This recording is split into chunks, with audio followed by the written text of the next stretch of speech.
Hello folks, Midwest F-150 here. Here we got our good old 2011 Nissan Sentra. This is my brother's car. Back in November of 2024, we started running the Valvoline Restore and Protect in it to solve the P0011 timing chain code issue.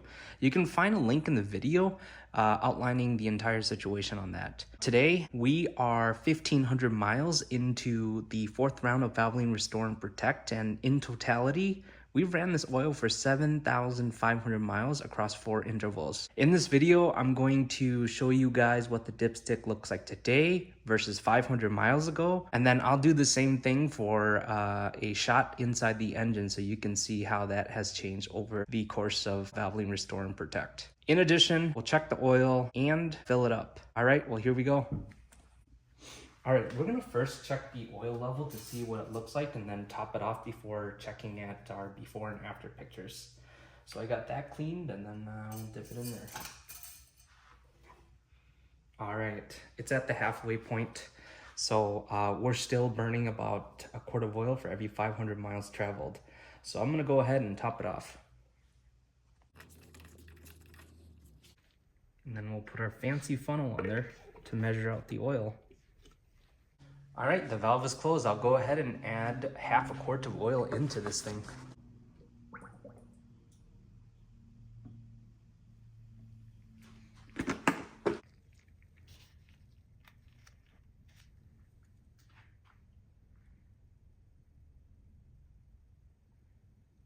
All right, we'll go ahead and check the oil level and then close this out. Right up there at the upper hole. We'll go ahead and close this out, and then I'm going to show you guys pictures of what this dipstick looks like today versus the last couple of times we checked under our cheap microscope.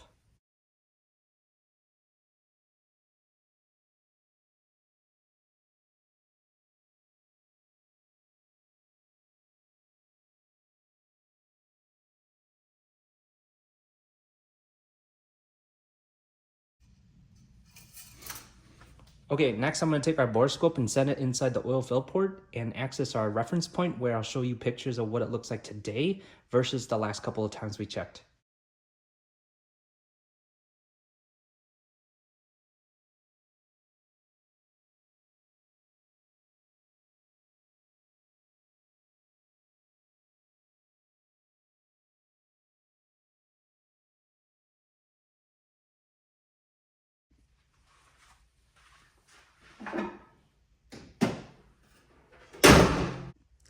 All right, well, tell me what your thoughts are. So what's in store for the Nissan Sentra? Well, I'm planning to run it Valvoline Restore and Protect until 20,000 miles.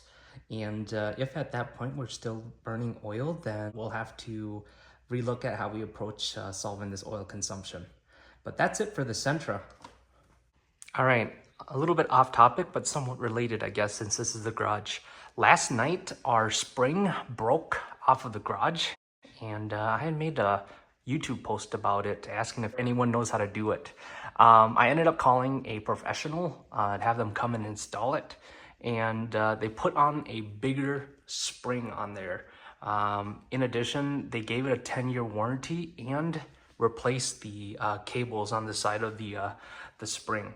In total, it was about $427, and we got a 10-year warranty. I personally think it's a great deal. I mean, compared to what we've spent in the past. But man, the sound of this thing was really loud.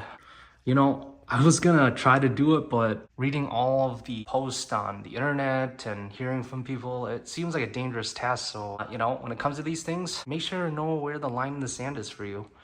Sometimes it's worth putting out the money to ensure you're protected. Thank you so much for making it to the end of this video. On this channel, I'm on a mission to reach 500,000 miles on my 2021 F-150. Along the way, you can expect regular updates, in-depth product reviews, live streams, and more. Subscribe now to stay up to date and be part of the journey.